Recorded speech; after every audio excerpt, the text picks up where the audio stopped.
Buenos días, Jairo, buenos días, Tatiana. Buenos días, señor presidente. Buenos días a todos y muy complacido de estar con ustedes. Y efectivamente, qué bueno que estén apareciendo más osos, y ustedes saben perfectamente que una de las prioridades de este gobierno es la protección del medio ambiente, de nuestras especies. Somos un país muy rico en nuestra biodiversidad y por eso tenemos que protegerla. Es uno de nuestros activos principales y en eso estamos. Por ejemplo, en el plan de desarrollo, la protección de los páramos. Yo creo que ningún gobierno ha protegido tanto nuestras fuentes de agua, que es algo muy importante. Las próximas guerras, dicen los expertos, se van a librar en torno al agua, que cada vez escasea más, por eso tenemos que protegerlas a como de lugar. Pues precisamente, presidente, hoy va a ser una mañana de muchas noticias, hay muchos temas para tratar con usted, presidente, y bueno, ya que comenzó con el plan de desarrollo, presidente, ¿lo dejó satisfecho, lo dejó contento la aprobación del Plan Nacional de Desarrollo, que es construyendo un nuevo país, y precisamente será la carta de navegación de aquí al 2018?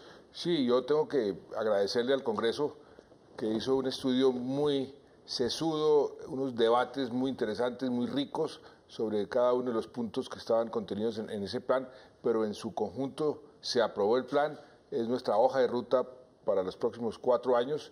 El plan anterior se cumplió en un 84%, que es un nivel de cumplimiento, yo creo que sin precedentes. En los próximos días, las próximas semanas, vamos a hacer un corte de cuentas sobre el cumplimiento del primer plan, que yo no dejaría de calificarlo como extraordinario. Realmente los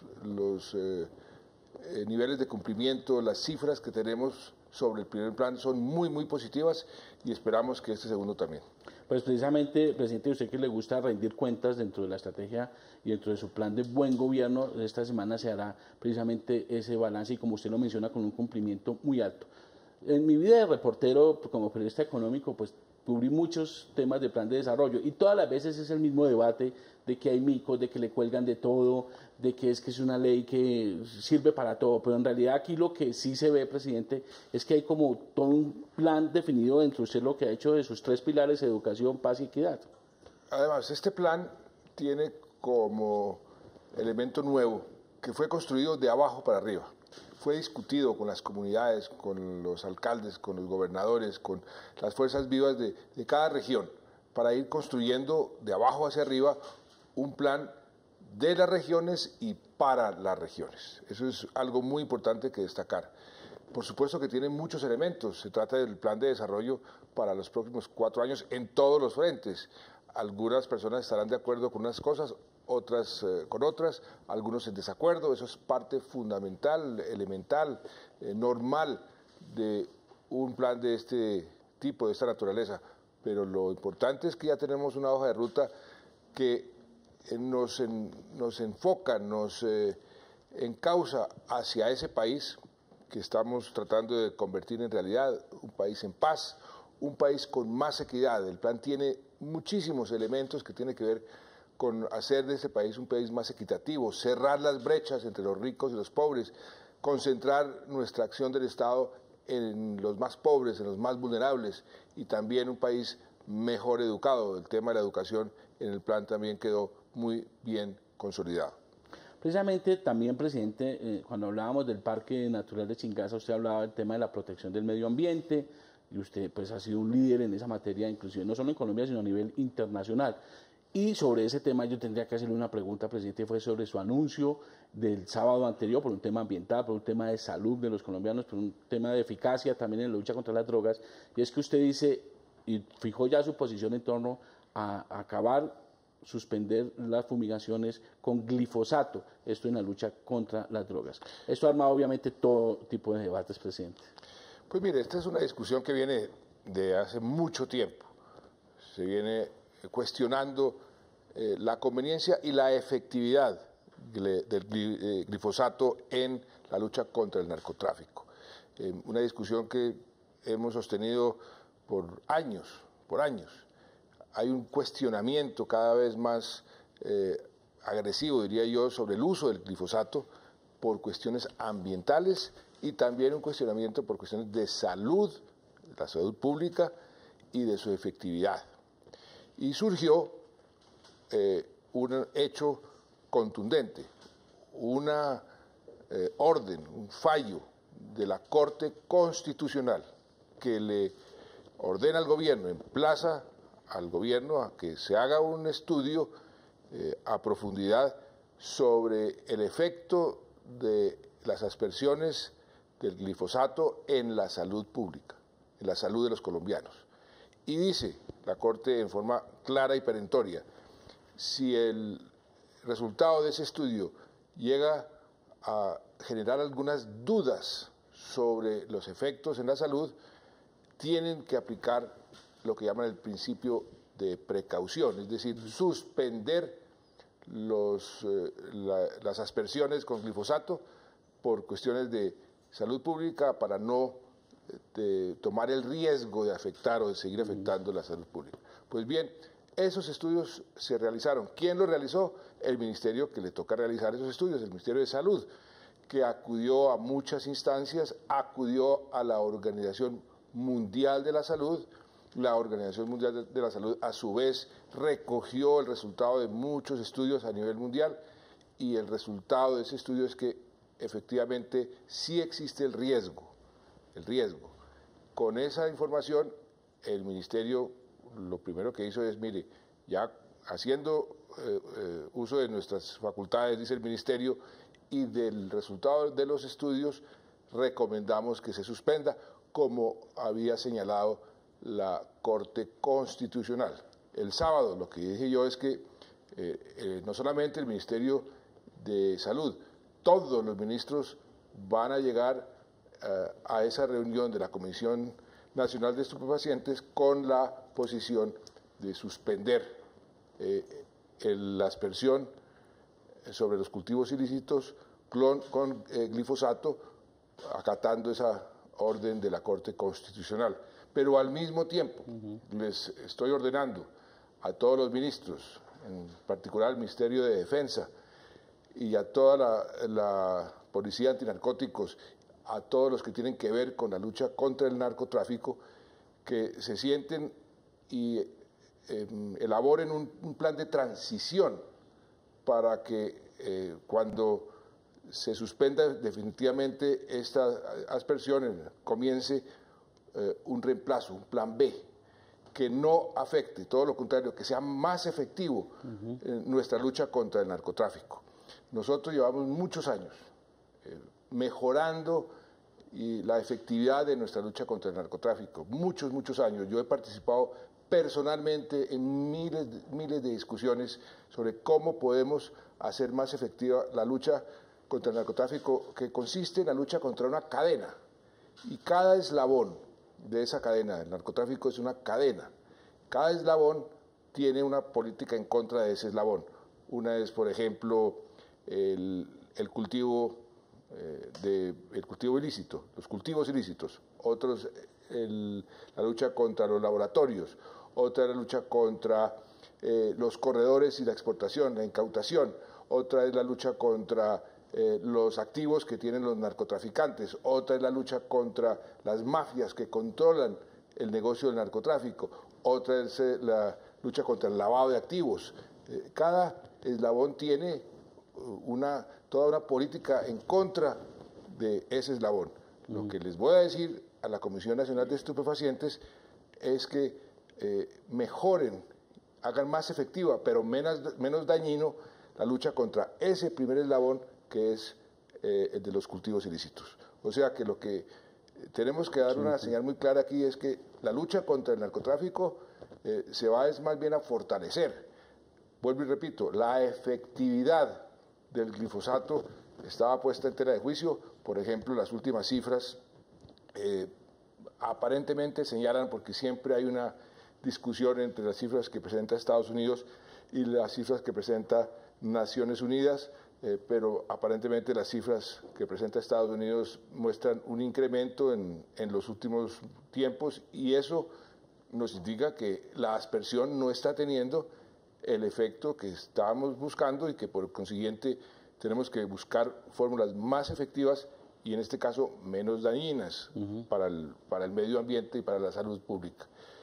Esa es la orden que le he dado a los ministros y el 14 creo que se reúne para iniciar con todas las autoridades, incluyendo con los Estados Unidos, que nos ha venido colaborando en esa lucha contra el narcotráfico, para ver si encontramos mecanismos, repito, más eficaces, pero menos dañinos para atacar ese eslabón de la lucha contra el narcotráfico y redoblar los esfuerzos contra el resto de los eslabones. Presidente, y me parece muy importante aclararlo, y como usted lo ha dicho, y lo dijo una vez en un Twitter, en qué idioma tengo que decirlo, pero es que es muy importante esa precisión, porque aquí se divide el tema en dos, el tema de salud. Cuando la Corte Constitucional invoca el principio de precaución, los estudios internacionales muestran que tiene un riesgo de cáncer, el estudio del Ministerio muestra que tiene un riesgo de cáncer, seguir utilizando lo que terminaría es perjudicando al gobierno en un futuro, porque eso sería ir contra la población misma. Bueno, no, es que están diciendo hasta que esto fue una orden de las FARC, hágame el favor, que eso fue una orden de La Habana, que eso fue pactado en La Habana, eso es falso, hemos dicho 1000 veces, está en los textos que acordamos con las FARC, que nosotros no renunciábamos al uso de las aspersiones y el glifosato. Eso no tiene ni pies ni cabeza que ahora se diga, no, es que eso es una concesión a las FARC. No es ninguna concesión a las FARC, es una medida de precaución acatando una orden de la Corte Constitucional. Este tema es un tema muy controvertido, se viene discutiendo hace muchísimo tiempo, la comunidad internacional, muchísimas ONGs, inclusive la propia Corte Internacional de Justicia ha tenido que ver con este tema, porque hasta allá han llegado demandas en contra de la aspersión en Colombia, y por eso he tomado la decisión, con base en los estudios y con base en la coyuntura jurídica que tenemos, de proceder en esa dirección, repito, dando las instrucciones perentorias para que no se debilite, todo lo contrario, se fortalezca la lucha contra toda la cadena del narcotráfico. Y se mantiene el apoyo de Estados Unidos, el propio embajador lo dijo, que eso apoya el apoyo de Estados Unidos. Con Estados Unidos hemos venido colaborando porque en esto tenemos total coincidencias, tenemos que ser socios en la lucha contra el narcotráfico y seguiremos siendo socios. Muy bien, presidente, pues muy claro y muy importante enviar estos mensajes precisamente a la población, que es que no es que ahora el gobierno le dio por dejar la lucha contra la droga. Imagínense, Colombia un país más afectado y que ahora digan que es que usted está dejando la lucha contra las drogas. Eso sí es lo más irónico e injusto, pues además de todas estas apreciaciones que se dan. Presidente, otro tema que usted anoche tuiteó es la muerte de 4 oficiales en un accidente de un helicóptero en el Meta. Sí, lamentablemente se accidentaron unos héroes de la patria, murió un capitán, murió un suboficial y 2 soldados que iban en un helicóptero, estaban abasteciendo las tropas, salieron de esa operación, se metieron en una nube. No hay nada más peligroso para un helicóptero que meterse en una nube, pierden la visibilidad y entonces procedieron a lo que llaman a volar por instrumentos. Sí. Y ese paso de estar uno con visibilidad al paso de volar con instrumentos es un paso muy peligroso. Ahí se presentan muchos accidentes y infortunadamente apenas comenzaron a volar por instrumentos, se estrellaron. Eso lo relató anoche el propio copiloto, que afortunadamente se salvó, y murieron este capitán, este suboficial y estos soldados. Nuestras condolencias a sus familias. Son 4 héroes de la patria, otros héroes de la patria que se sacrifican por nuestro país, y por eso nuestras condolencias a sus familias. Así es, señor presidente. Usted la semana pasada fue el encargado de entregarle el diploma al joven 50.000 que se graduaba del programa Jóvenes en Acción, un programa que sin duda le está cambiando la vida a estos muchachos, presidente. Fue un evento muy bonito, un evento muy lindo, porque este programa Jóvenes en Acción, que iniciamos en el año 2012, tiene que ver con uno de esos cuellos de botella que tenemos en nuestra gran tarea de generar más empleo. En esa tarea hemos sido bastante exitosos, llevamos 2.700.000 empleos nuevos en los últimos 4 años y medio, somos señalados en el mundo entero como uno de los países más efectivos en la generación de empleos nuevos y empleos formales. Pero tenemos que seguir. Uno de los programas que ha tenido mucho éxito y que además tiene un gran impacto es el programa Jóvenes en Acción, que está dirigido a aquellos bachilleres de las familias que están en el programa Familias en Acción, es decir, los más vulnerables, los más pobres, para que puedan tener una capacitación después de que salgan del bachillerato y se gradúan en las diferentes carreras, capacitaciones que les dan en el SENA, se gradúan y ahí pasan a tener la posibilidad mucho mayor porque están capacitados para tener un empleo. De hecho es que en la graduación ese bachiller número 50.000 inmediatamente consiguió un empleo muy bueno de unas empresas que están dedicadas a reclutar los graduados de Jóvenes en Acción. Y hay muchísimos más jóvenes que se están capacitando en esa lucha contra el desempleo, en donde la juventud es para nosotros prioridad, porque el desempleo en los jóvenes aquí y en todas partes del mundo es mayor al promedio nacional. Lo hemos venido bajando sustancialmente, pero tenemos que seguir trabajando con todo lo que esté a nuestro alcance para generar puestos de trabajo y capacitar sobre todo a los jóvenes donde está concentrado el desempleo. Este graduando 50.000, presidente, pues es que recibe apoyos del Departamento de la Prosperidad Social, de su ejército social, se suma a otros planes de los 40.000 empleos jóvenes, que es distinto, pero que va al mismo objetivo, que es precisamente lo que usted dice, atender a la población joven. Tenemos muchos programas, por ejemplo, la ley del primer empleo, que ha sido muy efectiva en estimular el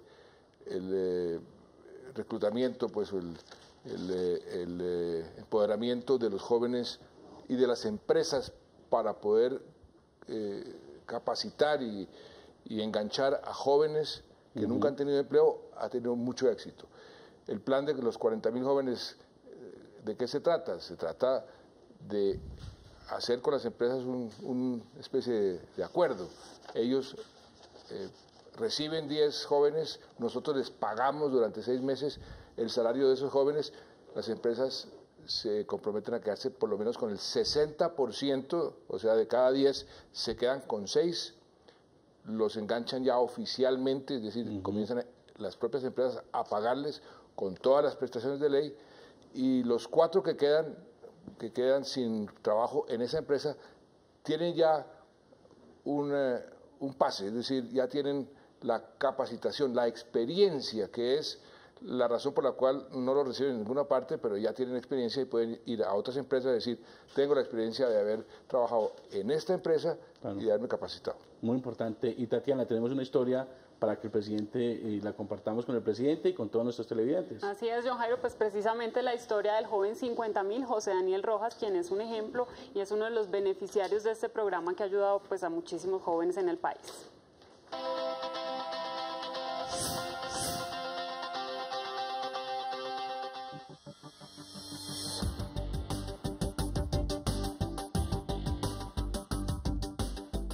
José Daniel Rojas tiene 20 años y trabaja desde que tenía 4.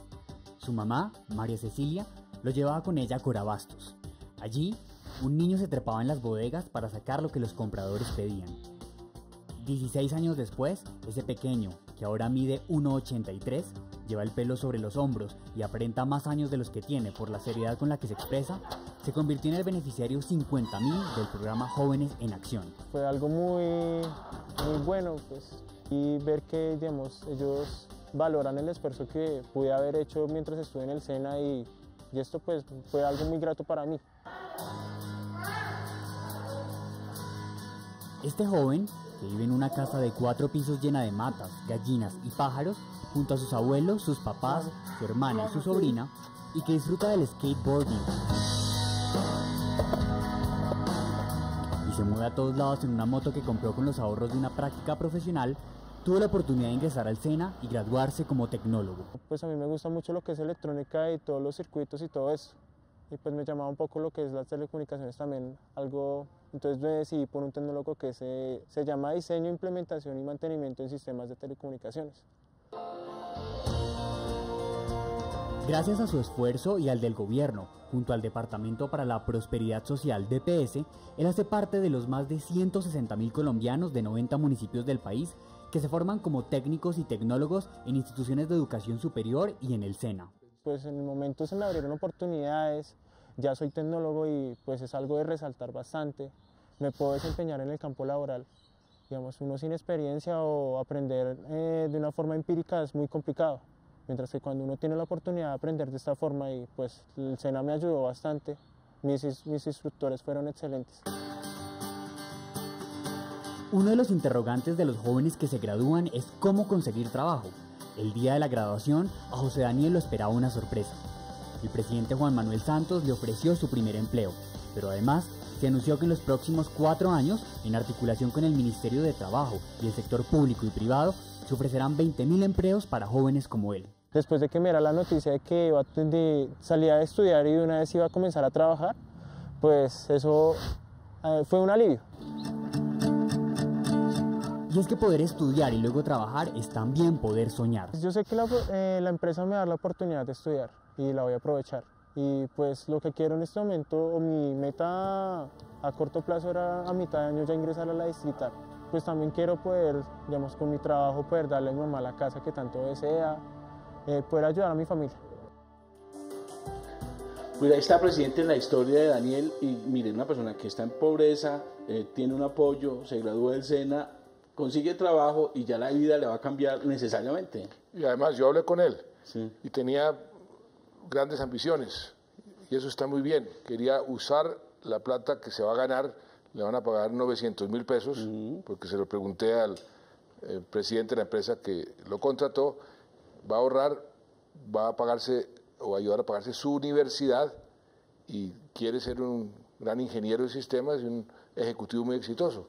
Esa es la forma como podemos ayudar a todo el mundo, que todo el mundo tenga igualdad de oportunidades. Y sacarlos de ese círculo vicioso que usted dice de la pobreza, pues ya con oportunidades sale, es lo una llaman, persona que en futuro va a lo tener... llaman los economistas la trampa de la pobreza, sacarlos de esa trampa y ponerlos en el círculo virtuoso de educación, capacitación, empleo, ingresos, progreso.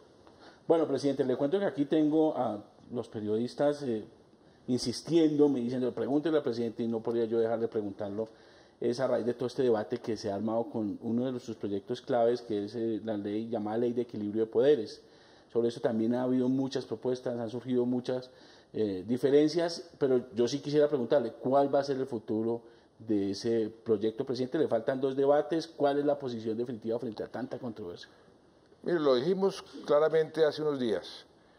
El proyecto tiene el elemento fundamental de la no reelección, la parte política. Y en la parte jurídica también lo dijimos desde el principio, esta no es la gran reforma. Se hicieron una serie de propuestas para ir mejorando todo el sistema de justicia. Esas propuestas han sido discutidas con todo el mundo, han sido modificadas, han sido refinadas, han sido mejoradas y van en el 7º debate. Van a seguir discutiéndose esas propuestas que tienen que ver con la justicia. Las otras hay unanimidad sobre su conveniencia. Si se pueden seguir mejorando, magnífico, pero el proyecto no se va a echar para atrás. El proyecto continúa, se debe aprobar, ojalá el Congreso lo apruebe. Ahí el Ejecutivo, el Gobierno propone, las Cortes también pueden proponer, y el que dispone es el Congreso. Así funciona nuestra democracia, así funcionan las democracias en el mundo. Quien toma las decisiones, quien tiene la última palabra en torno a las reformas, sobre todo en este caso una reforma constitucional, es el Congreso de la República. Yo le he dicho a los ministros que faciliten la discusión entre el Congreso y el Poder Judicial, que sirvamos como facilitadores, que nosotros podamos contribuir a seguir enriqueciendo esa discusión y terminar con un buen proyecto de acto legislativo que se apruebe al final de esta legislatura, que, vuelvo y repito, no es la gran reforma. En quienes atacan el proyecto o lo critican diciendo que esto no va a solucionar todos los problemas, tienen razón, pero sí es un paso en la dirección correcta. Y lo que hemos venido haciendo en este gobierno en materia de justicia, si usted hace un inventario, don Jairo, y si los colombianos hacen un inventario, los juristas, sobre todas las reformas que hemos venido aprobando, el acumulado de esas reformas, las reformas que comenzaron con las reformas de los propios códigos, los códigos de procedimiento, el estatuto arbitral, una serie de reformas que hemos venido haciendo para hacer la justicia más eficaz, que es lo que todos queremos, más pronta, con más acceso, que la gente tenga más acceso a la justicia y que sea más eficiente, que la gente no tenga que esperarse 8, 10, 15 años por un fallo. Hemos venido haciendo una gran reforma. Todo eso acumulado es una gran reforma. El ministro de Justicia lo ha explicado y lo seguirá explicando, que lo que ha hecho este gobierno es avanzar muchísimo, pero también somos conscientes que nos falta por avanzar más, pero vamos en la dirección correcta y este proyecto de acto legislativo es un paso en la dirección correcta. Su invitación, presidente, como lo dijo precisamente la semana anterior, es a que el diálogo, a través del diálogo, se dé todos los debates en el escenario natural que es el Congreso de la República. Así es, y a través del diálogo, de un diálogo respetuoso, un diálogo constructivo, es como se solucionan los problemas. Ese ha sido mi talante desde el principio. Creo que dialogando se resuelven muchos más problemas que confrontando. Por eso no quiero que se confronten los poderes legislativo y judicial. Eso no le hace bien a la democracia, con los propios órganos de control. Tampoco hace bien que haya confrontación con los órganos de control, ni con la Procuraduría, ni con la Fiscalía. Si tienen observaciones sobre cualquier tema, que las pongan sobre la mesa en forma respetuosa, en forma constructiva. Tienen todo el derecho a opinar sobre los temas que les conciernen, porque muchas veces los vemos opinando sobre temas que no les conciernen, pero sobre los temas que sí les conciernen, pues que pongan sus puntos de vista, se discuten. De eso se trata la democracia, de escoger lo mejor después de una discusión amplia, constructiva, y tomar las decisiones que más le convienen al pueblo colombiano. Ese es mi talante, es el talante de cualquier demócrata, en lugar de estar en permanente confrontación, insultándose, en una forma agresiva, tratar de poner los puntos de vista o imponer los puntos de vista sobre el contrario. Eso no nos lleva a ningún lado. Lo importante es sentarse, discutir los temas. Si hay puntos de vista diferentes, pues escoger la mejor decisión y respetarse las diferencias. Pues sí, presidente, y ya esto es de mi cosecha personal. Hacer oposición no es el que más grite ni el que más patanería haga, porque es lo que uno desafortunadamente nos estamos acostumbrando a ver en Colombia, sino que precisamente que se hagan propuestas y propuestas que sean realistas y que sean coherentes. Pero pasando a un tema más agradable, presidente, que a usted le gusta discutir aquí con otros y comentar los lunes, es el deporte, ¿no, Tatiana? Tenemos resultados. Fin de semana exitoso, presidente. Tenemos muchos resultados, ¿no, Tatiana? Tenemos Mariana Pajón, Orlando Duque, Katherine Ibargüen. Sí. A James no le fue tan bien porque están con ese empate, como que quedaron ahí a punto de no ganar la Copa. No jugó mal, pero el equipo en su conjunto bien. Tenemos pesistas. También tenemos nuestros deportistas en tiro que también ganaron oro. O sea, también de tiro. Tiro de arco. Tiro de arco. Eso Clara eso López fue y Muñoz. Los de Pereira. Sí, así que es. Son unas maravillas, yo los conocí. Eso es una cosa realmente espectacular. No tenía ni siquiera un sitio donde entrenar y resultaron campeones mundiales. Sí. Y están repitiendo, eso me parece maravilloso. No, el deporte para Colombia se está volviendo cada vez más importante y eso me complace enormemente. El deporte es algo fundamental en cualquier sociedad, en cualquier país. El deporte nos une, el deporte es algo que estimula a toda la juventud, por eso tenemos el plan Supérate, para estimular la sana competencia, los principios deportivos, el trabajo en equipo, saber ganar, saber perder. Todo eso es algo muy importante de nuestra educación y por eso qué bueno que el deporte esté cada vez mejor posicionado. Ya el país va a estar pendiente del Giro de Italia, ojalá nos vaya bien, y después va a estar pendiente de la Copa América, donde espero también que nos vaya bien. Esta semana pasada Luis Bedoya me visitó, me entregó todo el kit de la Selección Colombia. Y vamos a entrar en esa Copa América que ojalá nos vaya bien. Tenemos una gran selección Y eso es parte fundamental del espíritu de cualquier nación, y por eso le hemos dado tanta importancia al deporte en nuestro gobierno. Y con los triunfos de Caterín y con los triunfos de María Pajón, presidente, ya aseguramos cupo en los Olímpicos, lo que quiere decir que los Olímpicos de Río de Janeiro va a ser fundamental para Colombia y con grandes resultados. Pues mire cómo hemos venido mejorando en nuestra participación. A los últimos Olímpicos enviamos la delegación más grande en la historia y obtuvimos el número más alto de medallas en la historia. Y se trata de ir mejorando y mejorando y convertirnos lo que muchos países ya consideran que somos, una especie de potencia deportiva.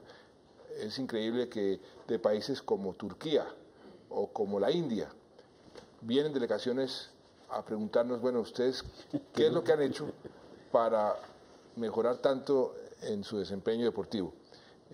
Y eso es algo que nos enorgullece, que estemos ya siendo reconocidos como un país con una buena política deportiva y con unos buenos resultados. Pues mire, presidente, a propósito de Supérate, que usted habla y reitera mucho, como que quisimos ponerle como que una persona de verdad para que nos contara. Y mire, vimos el caso y con esa historia abrimos precisamente Agenda Colombia de un jugador de fútbol profesional de Unia Autónoma que tiene una discapacidad, un problema en un bracito, presidente, y es jugador ya profesional, un sueño que todos hemos tenido. Y mire, él lo logró y ha destacado mucho cómo le enseñaron todos esos valores y cómo a través de Supérate se dio cuenta que tenía todo el potencial y ahora es jugador profesional de fútbol, lo que no logramos nosotros. ¿Usted soñó ser jugador profesional de fútbol, presidente? Pues yo de chiquito me la pasaba acompañando a Santa Fe, iba con mi papá. En la época, yo le digo quiénes eran los jugadores: Bevilacqua, el Zipa González, Panzuto, Perazo. Era una gran selección, un gran equipo de fútbol el que tenía. Y yo pues aspiraba a ser una especie de Panzuto, de Perazo, que eran el centro delantero, y en esa época eran 5-2-3. Esa era la forma como se repartían. Entonces era el centro delantero o interior izquierdo o interior derecho. Después eran las alas. Entonces yo quería ser o centro delantero o interior izquierdo o portero. Jugué como portero, pero me metían en muchos goles. Pero bueno, ahí Lolo Orellano sí le agradeció a usted, presidente, por el tema del Supérate, jugador de Uni Autónoma. Y bueno, este domingo, este fin de semana, Millonarios y Santa Fe se juegan el todo por el todo para estar en las finales, ¿no, presidente? Esperemos a que gane el mejor, ¿no? Que gane el mejor. Pues que gane el mejor. Tatiana, usted tenía última pregunta, sí, presidente. Tenía una duda, señor presidente. Ayer pues celebramos en Colombia el Día de la Madre. Usted les mandó a todas las mamitas pues un mensaje muy sentido. ¿Tuvo tiempo en su agenda para celebrar este día con su señora? Sí, y con la mamá de mi señora, con todos sus hijos, que son 7 hijos. Yo tengo 6 cuñados y cuñadas con sus nietos, y estuvimos todos en familia un rato muy agradable. Y me dio usted un mensaje a las madres precisamente, y también ese mensaje de paz, ¿no? Que ojalá sea la generación de sus hijos las futuras generaciones las que no tengan que ver esta absurda guerra. Es que en las guerras, infortunadamente, como las nuestras, las mamás y los papás acaban enterrando a sus hijos. Ese es lo macabro de las guerras. Lo natural es que los hijos enterremos a nuestros padres. Ese es el orden natural de las cosas. Las guerras invierten ese orden, y yo creo que el mejor regalo que le podemos dejar a todas las madres de Colombia es que a partir de, ojalá, este año podamos tener un país normal, donde los hijos y las hijas entierren a sus padres, no sus padres a sus hijos. Pues muy bien, presidente, con este mensaje pues para las madres en Colombia, dejamos ya Agenda Colombia. Nos veremos dentro de 8 días con más historias, con más buenas noticias sobre cómo las políticas del gobierno nacional están cambiando la vida de los colombianos. Así es, John Jairo, nos despedimos con la invitación a todos los televidentes para que nos acompañen dentro de 8 días, donde les traeremos más buenas y bonitas historias del gobierno nacional. Presidente, muchas gracias y feliz semana. Gracias a ustedes.